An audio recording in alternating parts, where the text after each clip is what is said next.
Hello everyone, welcome back to educational sir.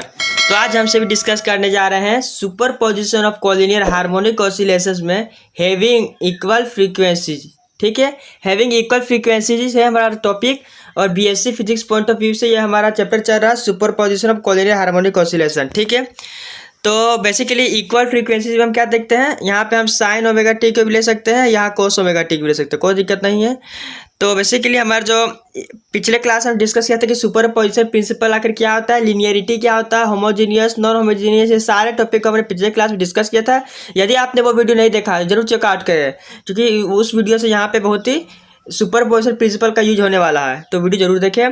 तो basically हमारा जो y1 है क्या होता है, a1 sine omega T plus phi one, और y2 होता है a2 sine omega T plus phi two. किसके केस में, इक्वल फ्रीक्वेंसीज के केस में।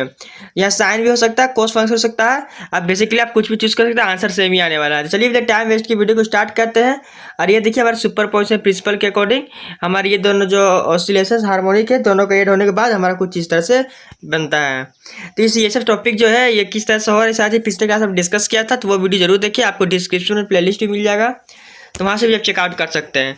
तो स्टार्ट करते हैं। तो ये हमारा फर्स्ट पार्ट है superposition up to collinear oscillation का फर्स्ट पार्ट हमारा है हैविंग इक्वल फ्रीक्वेंसी, और सेकंड है हैविंग डिफरेंट फ्रीक्वेंसीज, जिसे बीट्स भी बोलते हैं, स्पेशल केस। तो बेसिकली एग्जाम्स में ये 50% चांस है एग्जाम्स में आ सकता है। और जो बीट्स मतलब ये लेक्चर नंबर 2 है, जो आने वाला लेक्चर 3 है। लेक्चर 3 थोड़ा लॉन्ग होगा, मैं पहले बोल देता हूँ। तो लेक्चर 2 और लेक्चर 3 जो आने वाला है, जो ये लेक्चर 2 चल रहा है, लेक्चर 3 जो आने वाला है, एग्जाम्स के लिए बहुत ही इंपॉर्टेंट है, वेरी वेरी इंपॉर्टेंट। आप किसी भी सेमेस्टर में हो, किसी भी यूनिवर्सिटी से हो, चाहे सेमेस्टर 2 के स्टूडेंट हो या 3 के, यदि आपके सिलेबस में ये टॉपिक है तो एग्जाम्स में कंफर्म है ये टॉपिक आना है तो आना है। ठीक है, बेसिकली इसका 50% चांस है किसका, ये इक्वल फ्रीक्वेंसी का, और 90% चांस है किसका, डिफरेंट फ्रीक्वेंसीज बीट्स का। तो ये दोनों लेक्चर बहुत ही इंपॉर्टेंट है आपको एग्जाम्स के पॉइंट ऑफ व्यू से, जरूर चेकआउट करें, आप अपने दोस्तों के पास शेयर भी जरूर करें। तो हैविंग इक्वल फ्रीक्वेंसी केस में आपको देखिए किस तरह से जो आपको वेव्स या ऑसिलेशन है उसको कैसे कंसिडर करना है, क्या लिखना है, तो वो देखिए हम यहाँ देखते हैं। तो लेट अस कंसीडर 2 SHFs यानी simple harmonic motions of equal frequencies but of different amplitude. ठीक है, हम इक्वल फ्रीक्वेंसीज तो कंसीडर करेंगे। इक्वल फ्रीक्वेंसी मतलब यहाँ फ्रीक्वेंसी क्या मालूम है आपको, ओमेगा। ओमेगा हमारा क्या है, एंगुलर फ्रीक्वेंसी। तो देखिए ओमेगा 1 ओमेगा 2 हमने यहाँ नहीं लिखा है, हमने दोनों में क्या ओमेगा ही लिखा है। तो ये क्या हो गया, इक्वल फ्रीक्वेंसी केस है। लेकिन इक्वल फ्रीक्वेंसी केस में भी क्या डिफरेंट एम्पलीट्यूड लेना है, A1 और A2 डिफरेंट एम्पलीट्यूड हो गया। और phase constant φ1 φ2। Phase constant basically क्या है, हमारा एंगल है, बताता है कि जब ये बेसिकली हमें ये बताता है कि जो हमारा ये ऑसिलेशन है, हमारा जो वेव्स है वो ये एंगल कितना एंगल बनाता है बेसिकली एक्सिस के साथ, वो बताता है, कुछ नहीं। ठीक है, तो बेसिकली ये रहा φ1 φ2 एक्टिंग ऑन अ पार्टिकल और system in the x direction. किस डायरेक्शन की ओर है, तो एक्स डायरेक्शन की ओर है। तो डिस्प्लेसमेंट कौन सा डायरेक्शन में होगा, एक्स डायरेक्शन की ओर। तो displacement of 2 such harmonic motions are given by x1 के वैल्यू हम क्या लेंगे, A1 cos omega T plus φ1, x2 A2 cos omega T plus φ2। ये बोलेंगे ओमेगा टी कैसे आया है, ये cos कैसे है, ये यही इक्वेशन हमने क्यों लिया है। ये सब ऑसिलेशन वाले चैप्टर में मैंने डिस्कस किया है बहुत अच्छे तरीके से, तो आप ऑसिलेशन वाले चैप्टर को भी जरूर देखें, क्योंकि सारा कार्य अपने आप में जुड़ा हुआ है। ठीक है, तो बेसिकली यहाँ पे A1 हमारा हो गया डिफरेंट, A1 A2 क्या डिफरेंट एम्पलीट्यूड, φ1 φ2 डिफरेंट फेज आएगा। लेकिन ओमेगा जो हैविंग इक्वल फ्रीक्वेंसी केस देख रहे हैं, तो यहाँ ओमेगा जो है इक्वल रहेगा। इक्वेशन 1 इसे मान लेना है, इसे इक्वेशन 2 मान लेना है। नेक्स्ट देखिए, the resultant motion of the given can be obtained analytically as follow. ठीक है, तो मैथमेटिकली हम देखेंगे पहले। तो according to superposition principle the resultant displacement x is equal to the sum of the individual displacement x1 and x2 that is x is equal to x1 plus x2।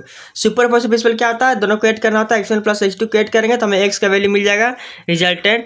तो दोनों को add करने के लिए A1 cos omega T plus φ1 हो जाएगा, यहाँ A2 cos omega T plus φ2 हो जाएगा। इसी इक्वेशन 3 लेट करना है यूजिंग ट्रिग्नोमेट्री आइडेंटिटी। आप ट्रिग्नोमेट्री फॉर्मूला कौन सा है, देखिए cos a प्लस बी। ठीक है, ये फॉर्मूला है cos a प्लस बी, यहाँ भी है cos a प्लस बी, यहाँ भी है। तो basically cos a plus B का फॉर्मूला क्या होता है, cos a cos b minus sin a sin b।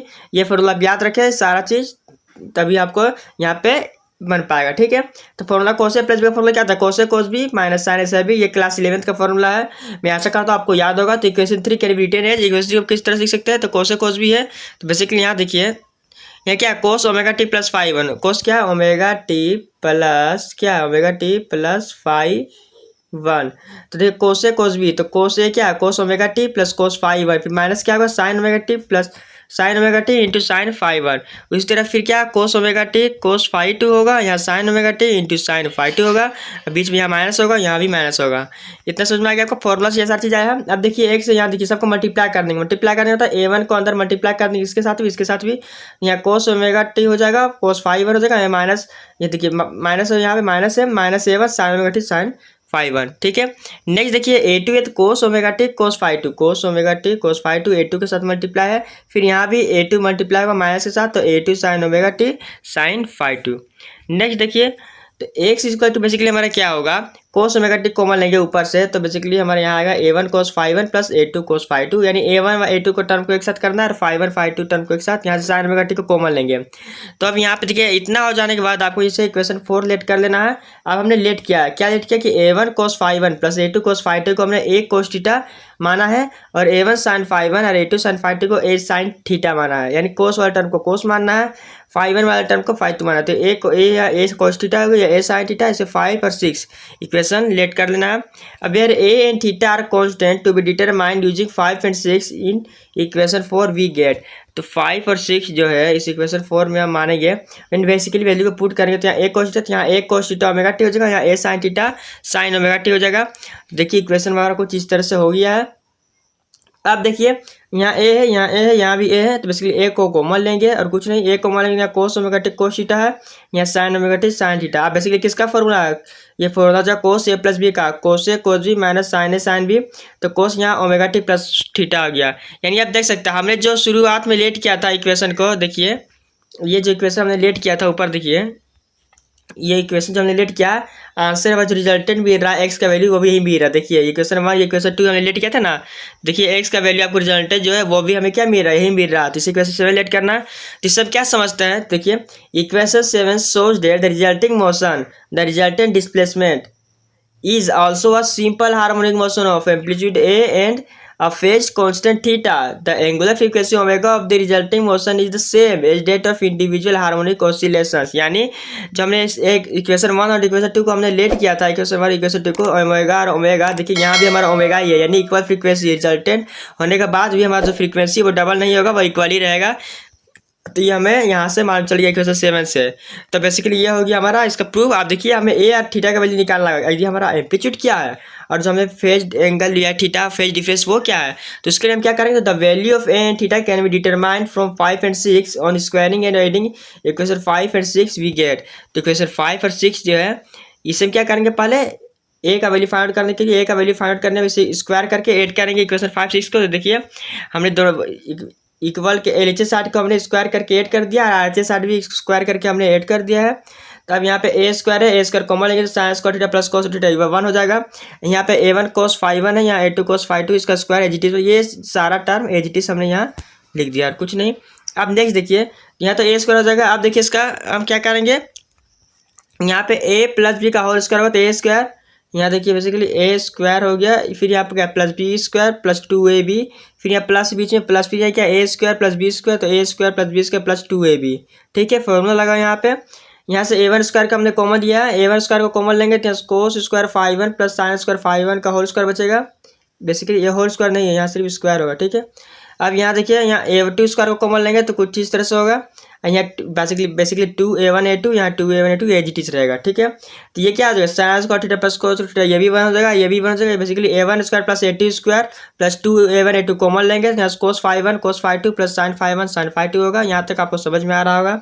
A1 square plus A2 square, या 2a1 a2, यहाँ कोस क्या आ गया phi one, cos A minus B का फॉर्मूला क्या था, cos A minus B cos A cos B plus sine A sine B, formula है ये भी। तो बेसिकली यहाँ cos phi one minus phi two हो जाएगा, चूंकि ये फॉर्मूला है कोस ए माइनस बी का, कोस A cos B plus sine A sign, जब माइनस होता है पीछे प्लस आता है, यहाँ प्लस आता है यहाँ माइनस आता है बस। तो बेसिकली ए स्क्वायर हमारा क्या हो गया, A1 square A2 square plus 2a1 a2 cos phi one minus phi two minus phi one कर सकते हैं इसे, phi two minus phi one कर या फाइव वन फाइव टू बात देखिए। तो phi two minus phi one हो गया, तो इससे इक्वेशन 8 लेट कर देना है। इक्वेशन नंबर हमारा हो गया 8। हेंस देयरफॉर हम कह सकते हैं कि ए स्क्वायर हमारा क्या है, तो A1 square A2 square plus 2a1 a2 cos phi के इक्वल। अब कोस फाइव हमारा क्या है, तो basically where phi equal to phi two minus phi one is a phase constant, ठीक है। फाई हमारा क्या है, phi two minus phi one है, इज अ फेज कॉन्स्टेंट, और ए हमारा कैपिटल ए हमारा क्या, द रिजल्टेंट एम्पलीट्यूड, ये कैपिटल ए का हमारा, कैपिटल ए हमारा क्या, रिजल्टेंट एम्पलीट्यूड है, और phi two minus phi one क्या, फेज कांस्टेंट। तो the value of theta can be determined by divide by 5/6। ये अब देखिए वैल्यू ये थीटा, ये ए का वैल्यू फाइंड हो गया, ए का वैल्यू क्या होगा, अंडर रूट हो जाएगा a1 square plus a2 square 2a1 a2 cos 5। अब बेसिकली 5 और 6 की इक्वेशन सब क्या करेंगे, दोनों की हम डिवाइड करेंगे बेसिकली। तो ए से कैसे हो जाएगा, sine by cos, cos by sine क्या हो जाएगा, बेसिकली 6/5 करेंगे। तो देखिए थीटा का वैल्यू मिलेगा 6/5 करने से, देखिए 6/5 हमने किया तो ए कैंसिल हो गया, sine by cos tan theta, यहाँ बेसिकली इक्वेशन 10 हो गया, ये 10 थीटा का वैल्यू हमारा ये रहा। तो यहाँ से हम क्या, इस इक्वेशन लेट करने के बाद therefore thus we calculate that the resultant effect of two collinear simple harmonic motions of equal frequencies is a simple harmonic motion of the same frequency but having amplitude and phase constant given by equation 9 and 10। Equation 9 10 में हमको दिखा हुआ है amplitude और यहाँ पे दिया हुआ है एंगल। तो बेसिकली ये हमारा इंपॉर्टेंट डेरिवेशन था। आप नेक्स्ट क्लास में आप डिस्कस करेंगे बीट्स यानी डिफरेंट फ्रीक्वेंसी को। तो वीडियो अच्छी लगी लाइक करें, शेयर करें। आज चैनल में पहली बार आए तो चैनल को सब्सक्राइब कर देना भूलें। मिलते हैं अगले नेक्स्ट वीडियो के साथ। So thanks for watching this video.